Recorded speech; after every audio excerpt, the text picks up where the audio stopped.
하나님의 말씀은 열왕기하 4장입니다. 구약 565페이지 열왕기하 4장 1절 이하의 말씀인데요. 이 시간 7절까지 우리 한 절씩 교독하시겠습니다. 4장 1절. 선지자의 제자들의 아내 중에 한 여인이 엘리사에게 부르짖어 이르되 당신의 종 나의 남편이 이미 죽었는데 당신의 종이 여호와를 경외한 줄을 당신이 아시는 바이니이다. 이제 빚준 사람이 와서 나의 두 아이를 데려가 그의 종을 삼고자 하나이다 하니 엘리사가 그에게 이르되 내가 너를 위하여 어떻게 하랴? 내 집에 무엇이 있는지 내게 말하라. 그가 이르되 계집종의 집에 기름 한 그릇 외에는 아무것도 없나이다 하니 이르되 너는 밖에 나가서 모든 이웃에게 그릇을 빌리라. 빈 그릇을 빌리되 조금 빌리지 말고 너는 내 두 아들과 함께 들어가서 문을 닫고 그 모든 그릇에 기름을 부어서 차는 대로 옮겨 놓으라 하니라. 여인이 물러가서 그의 두 아들과 함께 문을 닫은 후에 그들은 그릇을 그에게로 가져오고 그는 부었더니 그릇에 다 찬지라. 여인이 아들에게 이르되 또 그릇을 내게로 가져오라 하니 아들이 이르되 다른 그릇이 없나이다 하니 기름이 곧 그쳤더라. 그쵸? 그 여인이 하나님의 사람에게 나아가서 말하니 그가 이르되 너는 가서 기름을 팔아 빚을 갚고 남은 것으로 너와 내 두 아들이 생활하라 하였더라. 아멘. 오늘 이 4장에서는 하나님이 자신의 백성인 하나님의 자녀들을 네 가지 상황에서 모두 이렇게 도와주는 백성들의 고통을 또 선지자의 제자들의 고통을 이렇게 해결해 주시는 네 가지 기적 사건이 오늘 이 성경에 나오고 있습니다. 오늘 우리가 특별히 우리가 살펴볼 교훈은 뭐냐면은 하나님을 경외하는 사람이라고 해서 어려움이 없는 게 아니다. 하나님을 경외하는 사람들에게도 다양한 어려움, 고난들이 있다는 걸 첫 번째 좀 우리가 살펴보려고 하고, 두 번째는 이 하나님의 사람 엘리야가 정말 하나님의 종으로서 일을 하는데 보면 하나님의 뜻을 깨달을 수 있는, 분별할 수 있는 영적 센서가 있었다는 거예요. 하나님이 원하는 뜻이 이거고 하나님이 이렇게 역사하겠구나. 그거를 분별할 수 있는 영적 센서가 있었다는 거예요. 하나님이 우리와 항상 함께 하시고 역사하잖아요. 근데 그 하나님과의 그 코드가 맞아야 되는데 이 엘리사 같은 경우는 것이 그런 게 있다는 거예요. 그래서 오늘 우리가 살아계신 하나님을 경험하는 데 있어서 이런 영적 센서를 우리들이 삼아야 되겠다, 가져야 된다는 것을 두 번째 교훈으로 삼고요. 세 번째는 뭐냐면은 하나님 앞에 정말 우리가 가져야 될 정말 믿음은 뭐냐? 바랄 수 없는 것도 바라는 믿음을 나는 갖고 있는가 생각하면서 바랄 수 없는 것도 우리가 믿음으로 구할 수 있는 저와 여러분들이 돼야 된다. 이런 교훈을 우리가 좀 살펴보기를 원합니다. 우리 첫 번째 사건 1절에서 7절. 남편이 선지자였던 과부의 어려움을 돕는 엘리사의 사건입니다. 근데 이 사건을 통해서 하나님의 은혜는 믿음의 분량만큼 우리들이 받을 수 있다는 것을 우리에게 가르치면서 이왕이면 입을 넓게 여는, 그래서 그릇을 많이 준비하는 우리가 되어야 되겠다. 이런 것을 첫 번째 사건이 가르쳐 줍니다. 1절 우리가 읽었던 것처럼 엘리사에 온 이 제자들 중에 한 여인의 처지를 보면 남편은 이미 오래전에 죽고 또 많은 빚으로 인해서 두 아들마저 종으로 팔려갈 수밖에 없는, 빼앗길 수밖에 없는 형편에 놓이게 됐다는 거죠. 한때는 선지생도로서 하나님 앞에 모든 것을 드리는 그런 가정으로서 얼마나 은혜롭게 시작했겠습니까? 그런데 남편도 죽고 또 설상가상 또 빚도 지고 자기 두 아들까지도 종으로 정말 빼앗길 수밖에 없는 이런 처지가 됐을 때 많은 원망이 생겨나겠죠. 첫 단추를 잘못 깼다는 등, 하나님 앞에 헌신하는 게 아니었다는 등, 이 길을 가서는 안 되렸다는 등 많은 정말 소망 없는 그런 딱한 처지에서 오만 가지 부정적인 그런 생각들이 아마 이 여인을 사로잡았을 것입니다. 이제 더 이상 아들까지 빼앗기는 이런 처지가 되니까 이 문제를 하나님 앞에 기도한다는 것보다도 하나님의 사람인 엘리사에게 와서 원망하는 겁니다. 그게 바로 이제 오늘 1절에 나와 있는 그런 모습입니다. 자, 엘리사에게 정말 이런 기도가 아니죠. 원망불평이죠. 예. 그렇게 하나님이 살아있다면 좀 뭔가 있어야 되지 않습니까? 뭐 이런 거겠죠. 그렇게 얘기하자 엘리사가 어떻게 이 문제를 해결하는가? 2절에 보니까는 너를 위하여 어떻게 하랴? 내 집에 무엇이 있는지 내게 말하라. 그러자 그 여인의 답변이 뭐냐면은 계집종의 집에 기름 한 그릇 외에는 아무것도 없나이다. 이 말이 뭐 믿음의 고백이 아니죠. 투덜대는 거죠. 푸념하는 거죠. 예, 기름 한 그릇밖에 없어요. 있는 게 뭐 있다고 그래요? 뭐 이런 거겠죠. 그러자 이 엘리사는 참으로 참 뜻밖의 얘기를 합니다. 너는 밖에 나가서 모든 이웃에게 그릇을 빌리되 조금 빌리지 말고, 빌릴 수 있는 것은 다 빌리라고 합니다.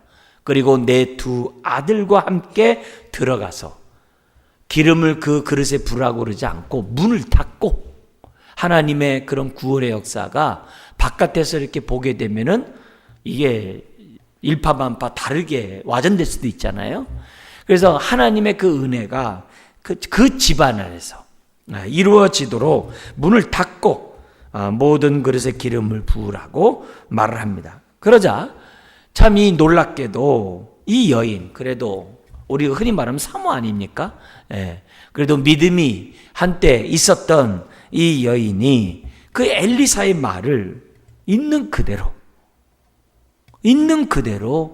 믿는 거예요. 예. 그리고 그 말에 순종해 가지고 그릇을 다 빌려오고, 그리고 엘리사가 말하는 대로 그릇에 기름을 부으니까 놀랍게도 어떻게 돼요? 그릇이 차고 끝날 것 같았는데, 아마 큰 그릇에다 부었었겠는지 모르죠. 자기 기름은 요만큼이라면은 아마 이게 큰 그릇에다가 아마 조금 부으면 다 없어질 것 같은데 가득 차는 거예요. 상상을 해보세요. 기가 막히겠죠? 그러자 자식들에게 얘기합니다. 빨리 그릇 더 갖고 와라. 그러니까 자식이 얘기해요. 그릇이 다 찼는데요. 그러자 기름이 곧 그쳤더라. 그러니까 하나님이 응답하시고 주시는 은혜를 보면은 이게 소모되는 게 없어요. 거기서 기름이 멈추지 않고 계속 나와보세요. 그 바닥이 뭐가 되겠어요? 그죠? 그러니까 이런 것들을 이렇게 다 보면은 정말 하나님의 일하시는 그런 모습을 보게 됩니다. 그러자 7절에 다 명령대로 했습니다. 그러니까는 엘리사가 그 기름을 팔아 빚을 갚고 남은 것으로 생활하라. 그러니까 빚부터 갚으라고 해요. 자기 쓸 것부터 다 쓰고 빚 갚지 말고 먼저 빚부터 갚으라고 그래요. 왜요? 그래야지 팔려가지 않을 거 아니겠어요? 체주한테 빼앗기지 않잖아요. 그래서 이렇게 대답을 합니다. 자, 이 사건에서 우리가 좀 얻어야 될 교훈 첫 번째가 뭐냐면은, 왜 하나님은 이렇게 강청하기 전에, 기도하기 전에, 울부짖기 전에, 푸념하기 전에, 원망, 불평하기 전에 알아서 기름이 마르지 않도록 하고 알아서 먹을 양식을 다 주면 얼마나 좋아요.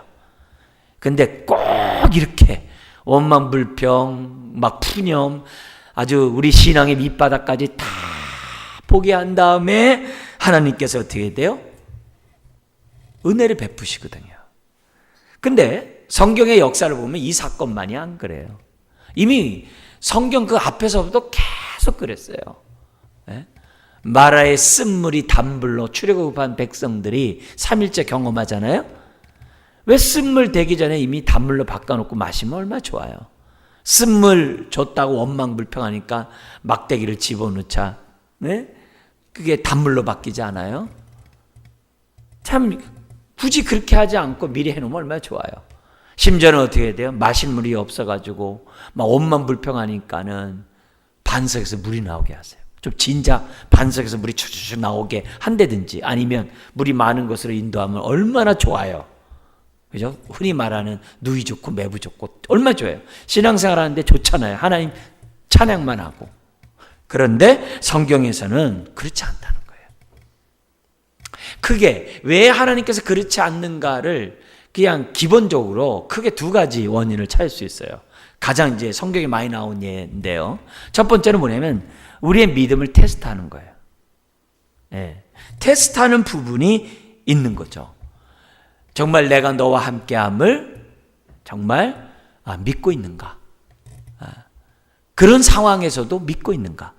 그것을 테스트하기 위해서, 넘어지도록 유혹하기 위해서가 아니라 테스트하기 위해서 하나님이 뭐냐면은 이런 어려운 환경을 허락할 수 있다는 거예요. 이럴 때 우리가 정말 믿음대로 살다가 이 여인처럼 막다른 골목에 처했을 때 원망불평하고 푸념하기보다는 그때에도 하나님의 신실하심을 믿고 나의 선한 목자이심을 믿고 인내하면서 죽으면 죽지 뭐 예를 든다면 그럴지언정 하나님 앞에 원망불평 내가 푸념하지 않겠다. 하나님 앞에서 그런 믿음을 우리가 갖는 정말 그런 사람들이 이제 돼야 한다는 거죠.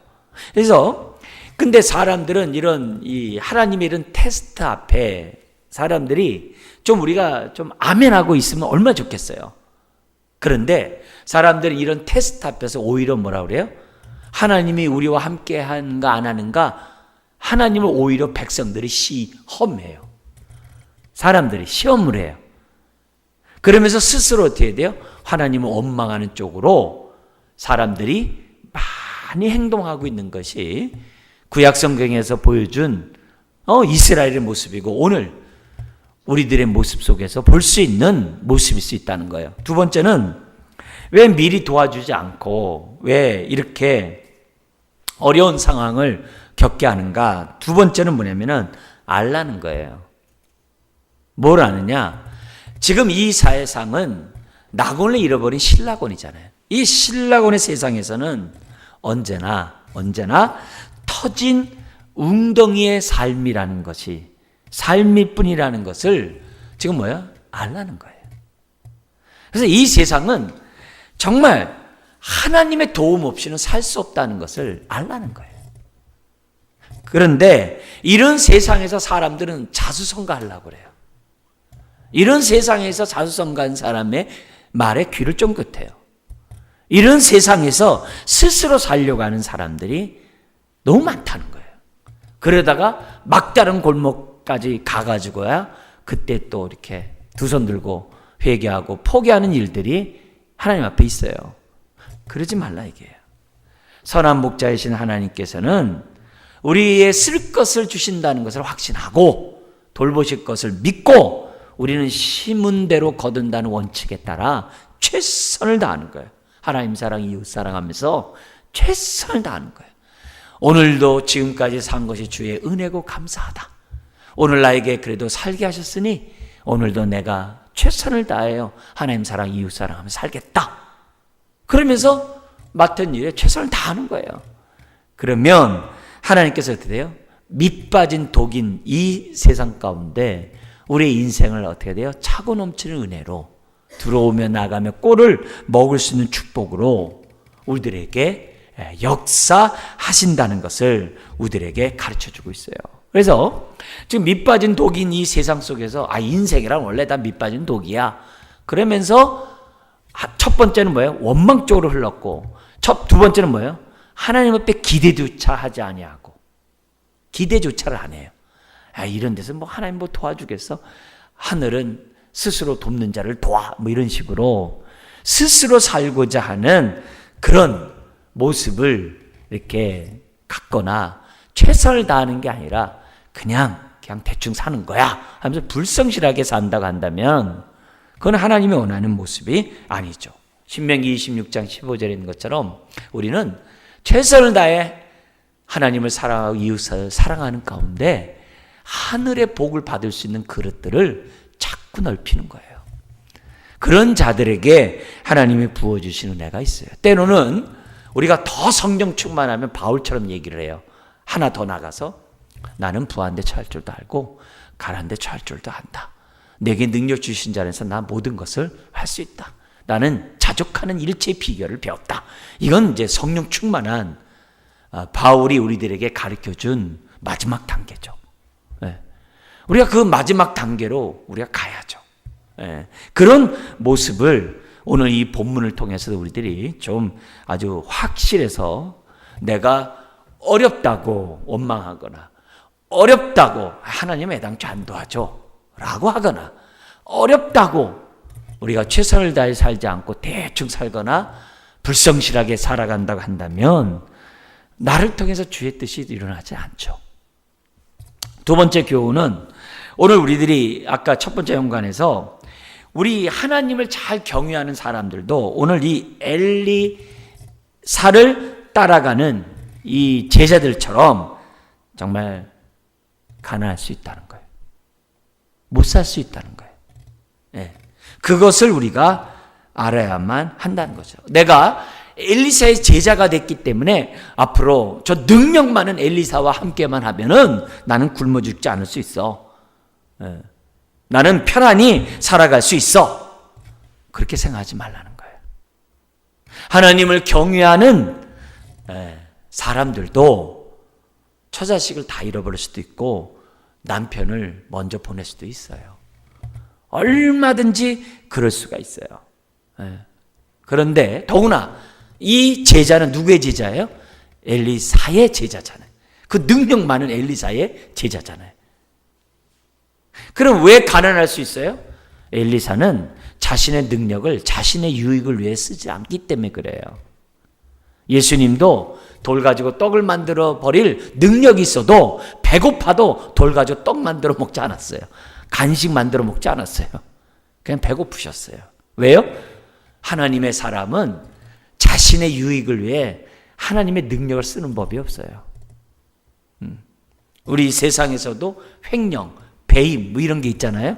하나님의 사람은 하나님 앞에 횡령, 배임이 없어요. 항상 사람들이 굶어 죽을지언정 자신의 유익을 위해 쓰지 않아요. 그래서 오늘 우리들이 내가 하나님 이렇게 잘 섬기는데 왜 이렇게 못 살아요? 왜 이렇게 아파요? 그럴 수 있어요. 우리가 사는 이 세상에 사면초가에 빠질 수 있다는 것을 우리는 알아야 돼요. 그러면서 동시에 우리가 알아야 될 것은 뭐냐면 이 엘리사는 부자였어요. 그죠? 엘리야로부터 부름받을 때 그는요 12결의에 이 정말 송아지를 몰 정도로 부자였어요. 부자였어요. 그랬던 엘리사가 정말 가난하게 살거든요. 왜요? 자발적인 가난함이죠. 예수님의 베드로와 안드레와 야고보와 요한은 그 당시 배를 갖고 있었던 어부였어요. 그 당시 배를 갖고 있다는 것은 로마 정부와 직접적인 거래를 할 정도로 중산층이라는 거예요. 그 당시 아무나 어업권이 있는 시대가 아니었대요. 그러니까 요한 같은 경우는 베드로가 3번 부인하면서 했던 그 모습들을 낱낱이 알 수 있었던 그 이유는 요한복음에 기록된 이유는 요한이 평소에 그 대제사장 집에 생선을 납품하는 그 어업권을 갖고 있는 집안일 수도 있는 거예요. 그러니까 그만큼 자기의 배를 버려두고 주님을 쫓아갈 정도로. 여러분 오늘날에도 어부가 배가 있으면 부자잖아요. 옛날엔 더더욱 그랬겠죠. 그 정도로 뭐냐면 자발적으로 모든 것을 버리고 주님을 따랐던 사람들이에요. 바울과 바나바는 더 말할 것도 없죠. 그죠? 자발적으로 가난을 선택했던 사람들이었어요. 이미 이 사람들은 있으나 없으나 예수 안에서 이미 정말 자유한 자들이거든요. 그러니까 우리들의 신앙이 왜 하나님을 경외하는데 왜 이렇게 가난해요? 그러지 말라는 거예요. 자발적으로 가난케 된 사람도 있다는 거예요. 우리가 그 정도의 신앙을 가져야 되는 거죠. 물론 아브라함은 거부였어요. 족장들은. 거부는 거부대로 정말 하나님의 주신 은혜와 뜻 가운데 그냥 살았던 사람들이에요. 그러나 반면에 우리들이 꼭 예수 믿는다고 아브라함처럼 거부가 되는 건 아니라는 거예요. 좀 더 단도직입 얘기한다면 부자 되려고 예수 믿는 게 아니라는 거예요. 얼마든지 우리의 삶이 안 풀릴 수 있고 힘들 수도 있고 실패할 수도 있고 정말 외로움 가운데 우리 삶이 끝날 수도 있어요. 그러나 그런 가운데서도 우리가 가져야 될 것은 하나님은 나와 함께 하시는 선한 목자라는 것을 믿고 우리는 최선을 다해서 하나님의 말씀이 오늘 나에게 주는 말씀으로 믿고 우리는 살아야만 한다는 거예요. 때로는 여기 이 여인처럼 나는 그래도 이 정도 어려운 일은 없는데 하면서 위안받을 수도 있어요. 난 그래도 저 사람만큼 힘들지 않는데 위안받을 수 있어요. 근데 하나님을 섬기는 사람 가운데서는 그 우리가 흔히 생각하는 사람보다 더 어려운 사람이 또 많거든요. 굉장히 많거든요. 그러나 그런 가운데서도 우겨싸이지 않고 하나님을 섬기는 것은 너무 중요하죠. 우리 겨울에 우리 교회 와서 오후에 이 교육위원회 헌신 예배했던 그 목사님 우리가 섬기는 하는 그 개척교회 목사님이 있으시잖아요. 예? 그분이 잘 나가는 학원 강사였고 고액 강사였고 그리고 강남의 큰 교회에서 있고 그 사모님도 아주 그냥 워낙 실력 있는 분이라서 그 큰 교회에서 영어 담당도 하고 막 이렇게 했었어요. 그리고 개척을 했는데 굉장히 어려운 거예요. 설상가상 사모님이 암 수술도 할 뿐만 아니라 전이가 돼가지고 또 수술하고 그리고 그 약을 먹고 나니까 잘 부러지고 아무것도 할 수가 없는 상황이 되는 거예요. 그러면 저희 볼 때는 그냥 마음 아파서 기도만 하죠. 근데 그런 가운데서도 이번에 노회 때 이제 서로 이제 보고를 하는 그런 시간이 있거든요. 그러면 보고를 하는데 이렇게 얘기하는 거 보면은 그런 가운데서도 정말 아까 얘기했던 것처럼 원망과 푸념과 막 그냥 뭐 이렇게 하는 게 아니라 그런 가운데서도 하나님의 함께 하심에 감사하고 또 정말 하나님의 돌보시는 선한 손길에 감사하고 자기 딸 하나 있는데 그 고등학교 다니기 전까지 집에서 있었거든요. 혼자서 그 교육을 받고 홈스쿨링을 흔히 했거든요. 근데 이제 고등학교에서부터 이제 학교 가가지고 이렇게 이제 교대를 가겠다고 아주 그냥 정말 열심히 한대요. 하면서 그 딸이 그냥 어떡하든지 자기가 해가지고 엄마 아빠 어떻게 한다고 막 이렇게 믿음의 얘기들 그런 얘기를 이렇게 해요. 그렇게 하면은 정말 이렇게 뭐라고 뭐 위로하려고 하는 게 아니라 그렇지 저런 상황에서도 저렇게 하나님 섬겨야지 그런 마음을 갖는 거예요. 그런 마음을 갖는 거예요. 그러니까 오늘 여기 나온 사람보다 더 어려울 수 있지만 그럼에도 불구하고 하나님을 섬기는 그런 환경에 좌우받지 않는 그런 모습을 우리가 배워야만 한다는 거죠. 자, 그러면서 세 번째로 그러면 하나님은 가난하고 어렵고 하나님을 경외하는 사람들이 가난하고 어려우면 가만 내비두는가? 외면하고 그냥 너 알아서 해라. 뭐 믿은 대로 살아. 그렇게 하는가? 그렇지 않아요. 하나님은 예수님의 육체를 찢음으로 새롭고 살 길을 열어놓은 것처럼 예수 믿는 하나님의 자녀들에게 오늘 이 과부처럼 우리의 아픔을 때를 따라 돕는 은혜 가운데 해결하세요. 중요한 건 뭐예요? 이 여인이 순종해서 그릇에 기름을 붓듯이 오늘 우리들에게 그렇게 기름을 불 수 있는 믿음이 오늘 저와 여러분들에게 있어야 한다는 거죠. 그래야 하나님의 돌보시는 그런 은혜들을 저와 여러분들이 체험할 수가 있다는 거죠. 그래서 믿음은 이런 여인의 삶에도 바꾸는 거예요. 이런 여인의 삶도 풍성하게 해요. 그래서 주의 잔은 항상 내 잔이 넘치나이다. 그래서 하나님은 자기 백성에 대해서 돌보시고 입히시는 분이에요. 그래서 먼저 그의 나라 그 일을 구하라. 너희들의 의식주의 문제는 이방인들이 구하는 거다. 먼저 구하면 내가 필요한 것을 더하여 주리라. 그렇게 말씀하시면서 또 오병이어 역사도 일으키시잖아요. 그런 하나님이신 것을 저와 여러분들이 잊어서는 안 돼요. 교회는 어떤 곳이냐? 이런 오병이어 역사가 나타나는 것을 보여줌으로 성도들이 뭐예요? 믿음을 갖게 하는 것이 교회예요. 먼저 믿은 사람들은, 또 믿음이 있는 사람들은 그걸 보여줘야 될 사명이 있는 거예요. 그것을 놓고서 하나님, 나의 모습이 과거와 같은 모습이라 할지라도 이 말씀이 오늘 나에게 응하는 나의 말씀이 되게 해달라고 기도하는 거예요. 그래서 그걸 우리가 세 번째로 보여줘야만 한다는 거죠. 우리 또 엘리사의 입장에서 한번 보면요, 엘리사는 이런 어려운 일을 당했을 때 정말 하나님에 대한 믿음을 가지고 여인을 도와줘요. 그죠? 이 엘리사는 믿음 있는 척한 사람이 아니라 진짜 믿음을 갖고 있는 선지자였어요. 선지자니까 당연하죠. 그렇게 하면 안 돼요. 이 사람은 정말 믿음이 있었던 사람, 선지자였어요. 더구나 43절 우리가 읽지 않았습니다만 43절 한번 읽어볼까요?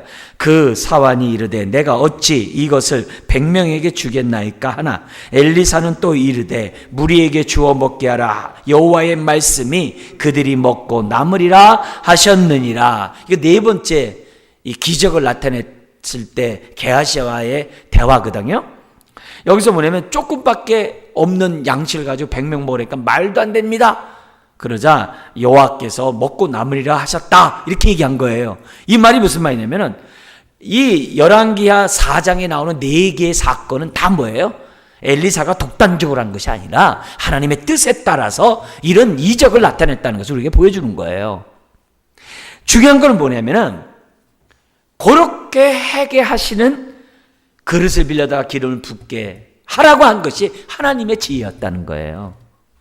그걸 엘리사가 깨닫고 그대로 명령했다는 거예요. 베드로가 앉은 배 일으켰어요?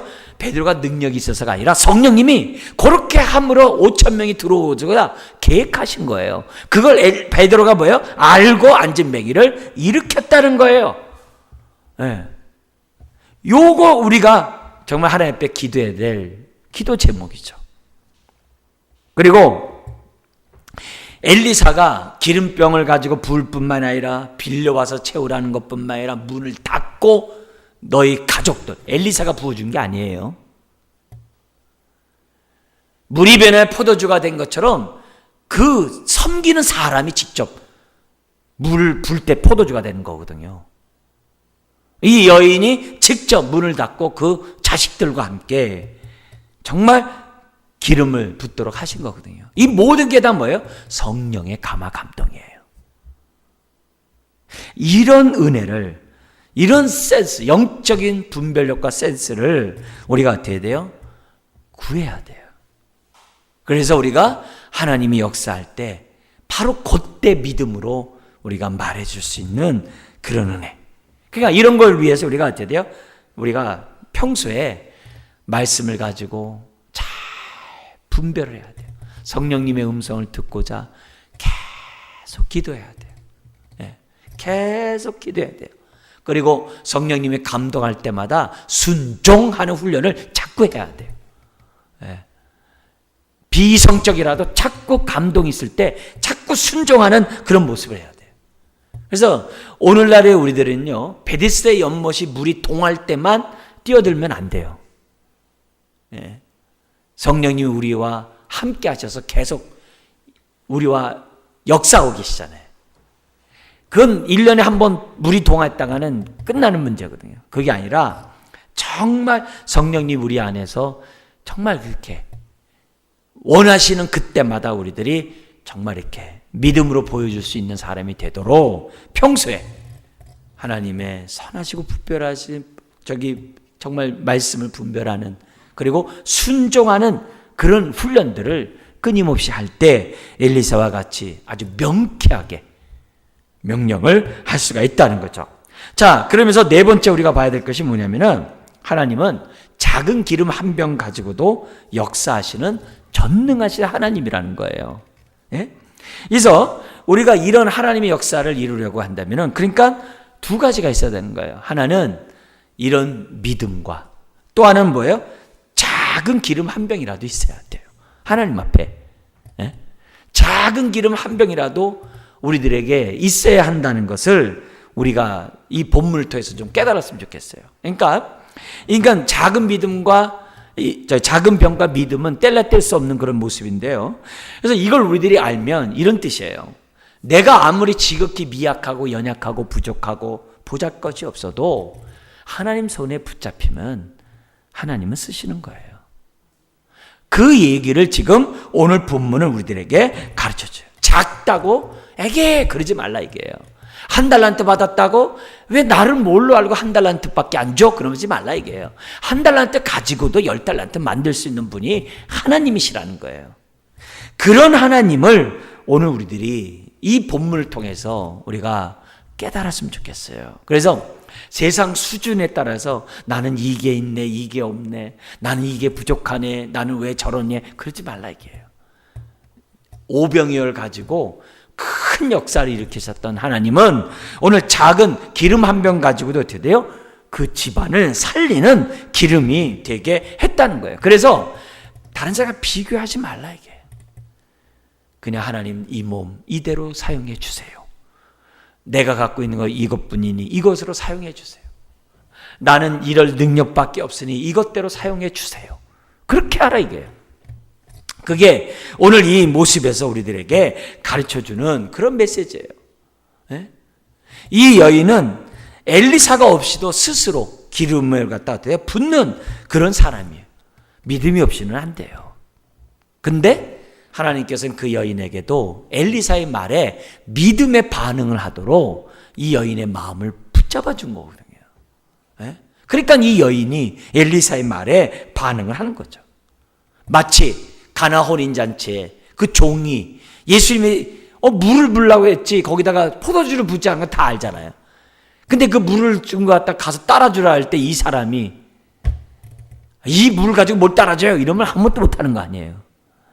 근데 주님의 말씀에 순종해서 하니까 포도주가 나오잖아요. 그 다음부터 얼마나 신나서 했겠어요. 그죠? 그 잔치에 있는 사람들이 기뻐할 정도로 다 하는 거죠. 여러분 그래서 하나님 앞에서 저는 이것도 없고요 저것도 없고요 가진 게 이것밖에 없어요 그러지 말자 이게. 그 믿음 없는 모습이라 이게.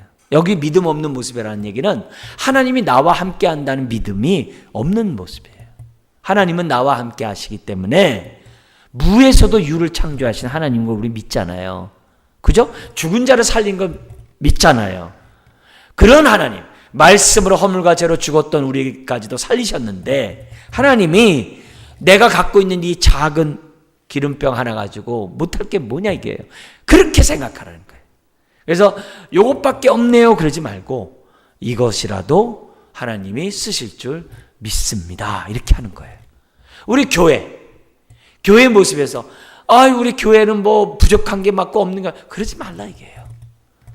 왜냐면 우리 교회에 두세 사람이 주의 이름을 모인 곳에 우리 주님이 뭐 하신다고 그랬어요? 함께 하신다고 했잖아요. 그러니까 함께 하심을 믿고 하나님 이런 교회에서 하나님은 어떤 일 하기 원하세요? 그렇게 기도하는 거예요. 그러니까 하나님이 우리에게 예를 들어서 선교사들을 위해서 기도해라, 뭐 해외 아동을 입양해라, 뭐 개척교회를 도와줘라, 뭐 난민선을 해라. 그런 게 다 뭐예요? 열방을 향해서 하나님이 큰 꿈과 비전을 가지고 목회하라 이거 아니에요. 그죠? 살라는 거 아니에요. 그렇게. 그래서 그렇게 또 마음에 작정하니까 어떻게 돼요? 그분들에게 빠짐없이 다 우리가 기도와 함께 물질을 보내주잖아요. 그잖아요. 그게 얼마나 감사해요. 그렇게 할 수 있도록 하나님이 해주시잖아요. 그럼 무슨 말이에요 이게 하나님이? 입을 넓게 열어가지고 우리가 뭐예요? 더 많은 사람들을 더 많이 보내준다고 한다면 하나님이 어떻게 하겠어요? 하나님이 그렇게 할 수 있도록 은혜와 능력을 주면 그만큼 우리는 더 은혜를 체험하는 거겠죠. 그렇게 생각하면서 우리들이 하라 이게요. 그렇지 않으면 하나님이 안 보이면은 자꾸 사람은 계산적이 되거든요. 자꾸 계산적이 되거든요. 그러면 믿음보다는 이성적으로 행동하거든요. 그러면 하나님이 역사할 수 있는 기회를 우리가 가질 수가 없어요. 우리 하나님은 미련한 자를 통해 지혜로운 자를 부끄럽게 하는 자들이에요. 없는 자를 통하여 있는 자를 부끄럽게 하는 그런 분이에요. 그렇다고 한다면은 하나님 과부처럼 믿음의 순종을 하는 우리들이 될 수 있도록 우리에게 믿음을 더해달라고. 그릇을 빌려오면 빌려오고 부으라면 부으고 닫으라면 닫고, 이런 순종하는 그런 모습이 있을 때 하나님이 역사하는 줄 믿습니다. 그래서 오늘 정말 이 선지 생도의 이 정말 마음 아픈 이 과부의 그런 처지와 그의 두 아들까지 종으로 팔려버릴 수밖에 없는 너무나도 안타까운 이 모습 속에서 하나님이 보여줬던 이 모습은 오늘 우리가 원리를 잘 생각하면서 오늘 나의 말씀이 되어야 될 줄 믿습니다. 자, 그러면서 8절 37절 수넴 여인, 이 사람 부자 여인이에요. 근데 이 부자 여인은 하나님을 섬길 때, 하나님을 경외하는 자로서 섬길 때 어떻게 섬기냐면요, 엘리사가 도와달라고 하지도 않는데 엘리사를 자원함으로 기쁨으로 즐거이 엘리사를 도와줬다는 거예요. 그러니까 이 여인의 특징은 뭐냐면은 창조적인 생각을 가지고 하나님을 섬겼던 여인이에요. 시키지 않은 일도 하는 거예요. 그래서 이 8절에서부터 16절에 이 여인의 신앙 인격을 보면은 창조적인 생각을 가지고 섬길 뿐만이 아니라 8절 9절에 엘리사가 하나님의 사람이라는 것을 딱 알아봐요. 왜냐하면 그 당시 바알 우상을 섬기는 이스라엘이었거든요. 다른 사람들은 우상을 섬기고 있는 그런 상황이거든요. 이런 상황에서 하나님을 섬기는 엘리사를 딱 알아보고 그의 필요를 돕고자 하는 거예요. 우리가 왜 선교사를 도와요? 우리가 그게 다 뭐예요? 함께 은혜를 나누는 것뿐만 아니라 상을 나누는 얘기거든요. 의인을 돕는 자는 의인이 받는 상을 함께 받으리라고 주님이 말씀하셨거든요. 그 선지자가 받는 복을, 우리 그 선교사가 받는 복을 우리 교회도 같이 받는 거예요. 그러니까 지금 이 사람은 정말 자발적인 모습으로 하나님의 일에 지금 뭐예요? 섬김으로 동참하는 거예요. 그래서 8절에는 강권하여 음식을 대접하고 10절에는 방을 따로 만들어가지고 저 갈멜산에서 사마리아까지 오는데 그 거리가 5, 60km 정도 되거든요. 그러니까 5, 60km 떨어졌기 때문에 멀잖아요. 굉장히 멀잖아요. 그럼 중간에 와서 좀 쉬었다 가기도 하고 그렇게 하라고. 심지어는 13절부터 16절에 그는 세상 욕심을 구하지 않고 자족했던 여인이었어요. 비록 자식이 없으므로 마음은 참 그랬지만은 그는 어떻게 돼요? 원망과 불평보다는 하나님을 자원함으로 섬겼던 여인이었어요. 근데 이런 여인에게 우리 하나님께서 가만두겠어요? 그 여인의 가장 필요한 것을 공급하시겠죠. 그게 뭐예요? 자식을 주신 거죠. 자, 그래서 오늘 이 수넴 여인 요 앞에 먼저 16절까지 우리가 배워야 될 교훈이 뭐냐면 우리가 하나님을 섬길 때는요, 마지못해 섬기면 안 돼요. 이 여인처럼 자원함으로 섬겨야 돼요. 그래야 우린 창조적으로 섬길 수 있어요. 틀에 박힌 대로 섬기지 않고 내 눈이 보이는 대로 섬길 수 있고 내게 능력 주시는 능력 안에서 다양하게 섬길 수 있어요. 근데 내가 정말 이 자원함으로 섬기는 마음이 없으면 이 창조적인 생각이 안 나요. 내 맡은 것만 해요. 맡은 것만 하는 것도 귀하죠. 그렇지만 하나님은 때로는 나에게 어떻게 돼요? 창조적인 섬김을 원할 때도 있다는 거예요. 왜요? 섬김은 하나님을 드러내는 거거든요. 하나님을 드러내는 거거든요. 주의 얼굴을 보여주는 거거든요. 그래서 사람을 섬기는 것이 하나님을 섬긴다는 것은 우리가 다 잘 알지 않습니까? 소자에게 한 그릇 준 게 나에게 준 거라고. 그래서 우리가 자꾸 섬기면 섬길수록 그 사람은 결코 상을 잃지 않아요. 주님이 하신 약속이에요. 그래서 우리가 손님을 대접할 때 부지죽의 천사를 대접한다라고 성경은 말하고 있다는 거죠. 그러니까 이런 자에게 먼저 그 나라 그 일을 구했잖아요. 그러니까 하나님은 어떻게 돼요? 너의 필요한 것을 주시리라 해서 자식을 주셨다는 거죠. 그래서 우리가 하나님 앞에 큰 일을 하고 위대한 일을 하려고 하기보다는 섬기는 일이 우선이 돼야 돼요. 큰 일보다 주의 이름으로 소자에게 물 한 그릇 떠주는 게 하나님이 기뻐하는 일이에요. 예. 어떤 큰 일보다도 섬김을 우선으로 할 줄 아는 저와 여러분들이 돼야 한다는 거죠. 여러분, 섬김이 없는 큰 일은 자기 이름을 드러내요. 섬김이 있는 그런 사람만이 하나님의 이름을 드러내게 돼 있어요. 그래서 이런 원칙을 오늘 우리가 이런 수넴 여인의 교훈에서 배웠으면 좋겠어요. 그 다음에 두 번째로 나가서 17절 37절인데 이 은혜로 얻은 아이가 또 죽네요. 안타깝게도. 그러나 감사하게도 이 여인의 믿음 때문에 이 아이가 살아납니다. 17절에서 20절에 보면 일사병으로 죽은 것 같아요. 아이고 머리야 한 거 보니까요. 그리고 21절에서 25절에 이 여인은 엘리사가 있는 갈멜산으로 갑니다. 약 50km 정도 된다 그랬죠? 50km 되는 그 거리로 갑니다. 그리고 25절 하반절에 31절에 여인이 엘리사 앞에 와서 정말 자기 아이가 죽었다는 얘기를 이제 알게 됩니다. 그러자 엘리사는 게하시아에게 자신의 지팡이를 주면서 아이 얼굴에 놓으라고 보냅니다. 근데 30절 요걸 우리가 봐야 됩니다. 같이 한번 읽겠습니다. 아이의 어머니가 이르되 여호와께서 살아계심과 당신의 영원히 살아 계심을 두고 맹세하노니 내가 당신을 떠나지 아니하리이다. 엘리사가 이에 일어나 여인을 따라 가니라. 이게 뭐냐면은 함께 가자는 거예요. 네. 당신 지팡이만 보내지 말고 함께 가서 정말 이 문제를 해결해 달라 이거예요. 그러니까 엘리사가 어떻게 할 수가 없는 거죠. 따라 나서야 되는 거죠. 네.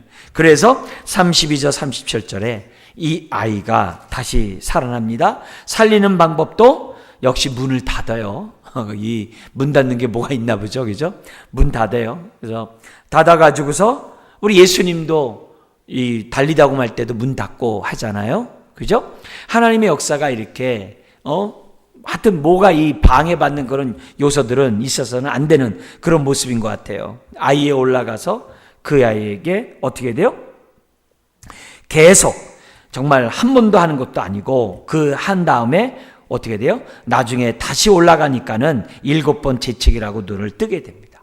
그죠? 그 35절에 놀라운 이런 사건이 이제 벌어지게 돼요. 그리고 여인은 하나님을 찬양합니다. 자, 여기서 우리가 이 본문 이 여인의 두 번째 교훈이 뭐냐면은 우리 인생 자체가 아까 첫 번째 여인처럼 어려운 일들이 끊이지 않는다는 것을 알자는 거예요.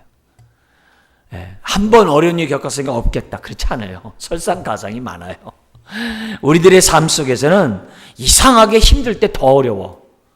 더 어려운 일들이 많이 있다는 것을 우리가 알라는 거죠. 그래서 그렇지만 하나님은 이 여인에게 아들을 주셨던 하나님이 아이를 다시 살려주셨음을 우리들은 생각하면서 이 땅을 살아가자는 거죠. 우리도 정말 하나님 은혜를 받고 어려운 문제 해결되면 할렐루야 하면은 어려움이 끝난 것처럼 생각할 때가 많아요. 그렇지 말라는 거예요. 그러나 그때마다 역시 또 첫 번째 같이 우리는 또 하나님 앞에 이 여인처럼 구하자 이거예요. 아이가 죽었는데 장사 지내지 않았어요. 아이가 울고 불고 막 하나 원망하지 않았어요. 아이를 갖다가 엘리사의 침대에다 놓고서 그냥 가버린 거예요. 남편에게도 얘기 안 해요. 그냥 가버렸어요. 대단한 여인이죠. 아이가 죽었는데도요. 왜요? 하나님이 살리실 줄 믿은 거죠. 엘리사가 오면 살려줄 줄 믿는 거죠. 보통 사람이면요 그 순간 되면 이제 아이고 끝났다 그러거든요. 그게 아니라 이 여인은 뭐예요? 간절히 기도했어요. 엘리사의 정말 이 바짓가랑을 갖다가 놓지 않고 그냥 한 거예요. 그러니까 이 여인의 이런 믿음이 하나님이 역사하는 기회가 됐던 거예요. 그래서 믿음은 항상 하나님이 역사하는 그릇이거든요. 그래서 이 여인에게서 우리가 배워야 될 교훈이 그게 다른 게 아니에요. 이 여인은 아까 창조적으로 섬겼던 여인이잖아요. 기도도 하는 것도요 굉장히 창조적으로 기도한 거예요. 죽었는데 무슨 기도를 합니까? 근데 그걸 뛰어넘고 기도하잖아요. 이런 여인의 믿음이 오늘 저와 여러분들이 가져야 될 믿음인 줄 믿습니다. 여러분 지금 내가 힘들다고 어렵다고 포기하지 마세요. 하나님이 그동안까지 안 도와줬는데 뭐 도와주겠어? 그러지 마세요. 여태까지도 안 도와줬는데 그러지 말고요. 지금 새 마음, 이 시간, 이때가 곧 여인이 가진 믿음이다 하고요. 기도하는 거예요. 믿자야 본전이 아니라 하나님이 살아계심을 믿고 우리가 기도하는 거예요. 자, 그러면서 세 번째가 38절에서 44절에 나오는데요. 선지생도와 연관된 말씀이에요. 첫 번째 사건이 두 가지 사건이 있어요. 38절 41절인데요. 흉년으로 인해서 먹을 것이 없는 거예요. 그래가지고 이 엘리사가 가가지고 산에 가가지고 먹을 만한 걸 갖고 오라는 거예요. 근데 갖고 온 그 뿌리에서 지금 채소나 이런 것들에서 거기 보면 들포도 덩굴이라고 39절에는 있는데 그걸 따가지고 들호박을 따가지고서 뭐냐면 끓였는데 독이 있는 거예요. 그래서 먹을 수가 없는 상황이 되는 거예요. 그래서 이 사람이 말합니다. 40절 끝에 능히 먹지 못하리라 이거죠. 능히 먹지 못하는지라 이렇게 했지만 먹을 수가 없습니다 이렇게 얘기를 하는 거예요. 사실 흉년이 왜 온 거예요? 그 당시 비를 내리게 하는 신이 바알신이었거든요. 엘리야 시절에도 3년 6개월 동안 혼났으면 정신 차려야 되는데 여전히 바알을 섬기니까 비가 안 온 거예요. 그래서 바알을 무기력하게 만든 거예요. 그럼 하나님께 와야 되잖아요. 그잖아요? 근데 그러지 않고 있었어요, 이스라엘은요. 근데 그 피해를 누구도 보는 거예요? 엘리사와 그의 제자들도 보는 거예요. 다른 사람들 때문에. 그 우상 숭배자들 때문에. 그죠? 바알을 섬기니까 이스라엘에 흉년이 왔고 그 흉년이 엘리사와 그의 제자들에게도 왔다는 거예요. 그래서 경건한 자가 이 땅에서 어떻게 돼요? 어려움을 겪는 거예요. 모세하고 갈렙과 여호수아는요 가나안 땅에 들어갈 믿음이 있었어요. 근데 다른 백성이 믿음이 없으니까 같이 40년 돈 거예요. 그렇다고 모세와 엘리야하고 여호수아가 원망합니까? 아니에요. 믿음 없는 자를 믿음 있게 하기 위해서 그 사람이 함께 도는 거예요. 참 그렇잖아요. 집안에서 우환이 있으면 다 고통을 당하잖아요. 모든 것도 다 당하잖아요. 왜 당하냐? 하나님 뭐하냐? 그러지 말고 그 우환이 있게 한 그 원인을 우리가 어떻게 돼요? 제거해야 될 사명이 있는 거죠. 그래서 독을 갖다가 어떻게 돼요? 거기 보면 가루를 가져오라 해서 솥에 던지고 뭐 신비약이 아니라 다 믿음의 행동인 거죠. 마라의 쓴물이 나무가 들어서 단물 되듯이 다 그렇게 하는 거죠. 자, 그래서 42절 44절은 한 사람이 지금 뭐냐면 처음 만든 떡 곧 보리떡 20개와 또 자루에 담은 채소를 하나님의 사람에게 드리러 온 거예요. 그래서 무리를 먹게 하라는 거예요. 그랬더니 게하시라는 사환이 이거 가지고 100명을 어떻게 먹이냐고 누구 입에다 풀칠하냐고 그렇게 했던 뭐예요? 능히 먹을 수 없습니다 이렇게 얘기를 해요. 사실 그 흉년의 때에 처음 만든 떡 이 첫 것을 엘리사에게 갖고 왔다는 것은 매우 귀중한 음식이에요.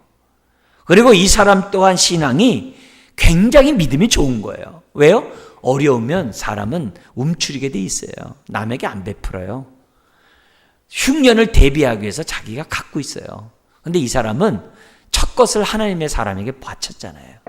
얼마나 믿음 있는 사람인지 몰라요. 힘듦에도 불구하고 어려운 사람을 헤아리는 그런 모습, 이 참 우리가 본받아야 될 모습이에요. 그런데 적은 양으로 인해서 먹을 수 없다라고 했을 때 이 게하시가 참 안타까운 게 지금 엘리사의 사환이에요. 그러면 앞에 첫 번째 여인에게 베푼 하나님의 능력을 알았을 거라고요. 그죠? 이거 가지고 100명이 아니라 1000명도 먹을 수 있다는 믿음을 가지고 그냥 순종하면 되잖아요. 근데 못 먹습니다 이렇게 얘기하는 거예요. 그래서 나중에 이 게하시가 탐욕의 종이 돼가지고 멸망하게 되는 거예요. 자, 이런 모습에서 엘리사는 43절 44절에 여호와의 말씀이 먹으면 남으리라 했더니 정말 남은 거예요. 오병이어처럼. 자, 여기서 오늘 우리가 하나님으로부터 우리가 배워야 될 능력이 있어요. 우리 하나님은 초월적인 능력을 가지고 일상적인 우리의 삶의 문제를 해결도 하시는데요. 아주 독특하죠? 뭐냐면 독을 제거하시듯이, 음식의 독을 제거하시듯이 하나님은 우리의 삶의 독들 또한 제거하시는 하나님이에요. 뿐만 아니라 두 번째 사건처럼 부족한 것을 풍성하게 하셔서 오병의 역사를 일으키시는 하나님이에요. 우리 하나님은 우리의 일상생활에 민감하세요. 오늘 나의 소원에 민감하세요. 그런데 우리가 사는 이 세상은 예기치 않은 독 때문에 힘들어요. 네.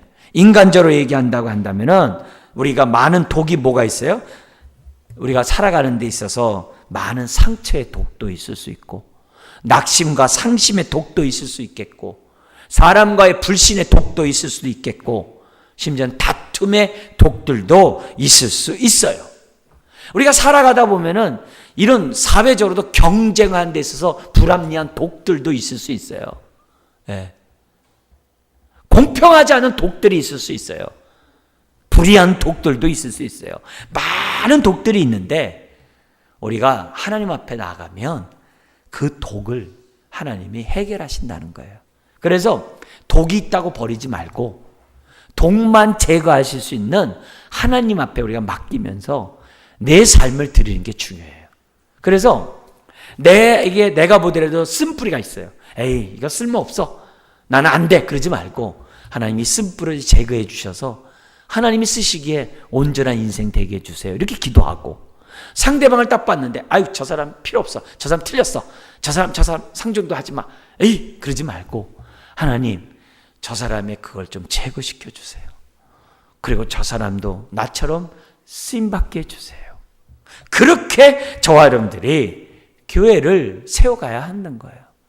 이 세상을 살아가야 하는 거예요. 심지어는 우리는 뭐예요? 아이고, 이거 가지고 100명 어떻게 먹어요? 이럴 수 있어요. 우리 지난번에 주일학교에 교사들이 없어가지고 하나님 교사 좀 보내주세요. 교사 좀 보내주세요. 뭐 교사 좀 세워주세요. 그걸 얼마나 그 기도를 몇 년 동안 합니까? 지금 보니까 부서에 교사들이 많아요. 알고 봤더니 학생들이 없어요. 학생들이 없어가지고 교사들이 많아요. 그래도 감사하죠. 왜요? 채워줄 줄 믿고. 왜요? 하나님이 그릇을 준비하면 하나님 그만 주시는 거 아니겠어요? 그죠? 그러니까 그렇게 헌신하는 어쨌든 교사들이 있다는 게 감사하죠. 에? 응답 드렸다고 불평하면 안 돼요. 예. 하나님이 그걸 채워줄 것을 믿고, 예. 다른 부서에서 뺏어오려고 하지 말고 채우세요. 그냥 하나님 달라고 또 기도하고, 그러면 어떻게 돼요? 하나님이 채워주시는 거예요. 그래서 교회에 뭐가 없다 그러지 말고 채워주실 것을 믿고 어떻게 돼요? 또 하나님 역사해 달라고. 만약에 사람이 없다 그러면 어떻게 돼요? 이사야 선지자가 얘기한 것처럼 한 명이 1000명을 당한다 했거든요. 하나님 일당 100이 아니라 일당 1000이 되게 해주세요. 그리고 교사에게 능력 달라고 기도하면 되는 거예요. 예? 예전에 우리 여기 서영훈 집사도 있습니다만, 서영훈 집사 우리 중고등부 학생들이 막 200명 이렇게 되고 그랬을 때 교사가 5명도 안 됐었어요. 네. 안 됐다고요. 그러니까 그 많은 사람들도 5명에서 어떻게 저거예요? 그 집 어떻게 돼요? 감당하게 달라고 하나님 앞에 기도하고 또 그렇게 하는 거예요. 네. 없으면 없는 대로, 있으면 있는 대로 하나님 앞에 기도하면서 우리는 어떻게 돼요?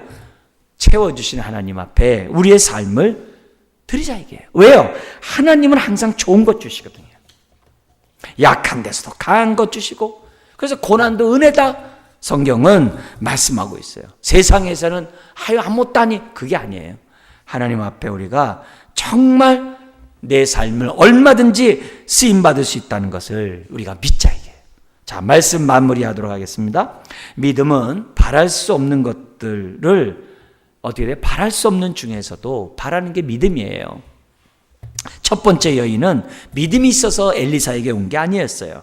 자신의 처지가 너무나도 한탄스러워서 답답해서 왔어요.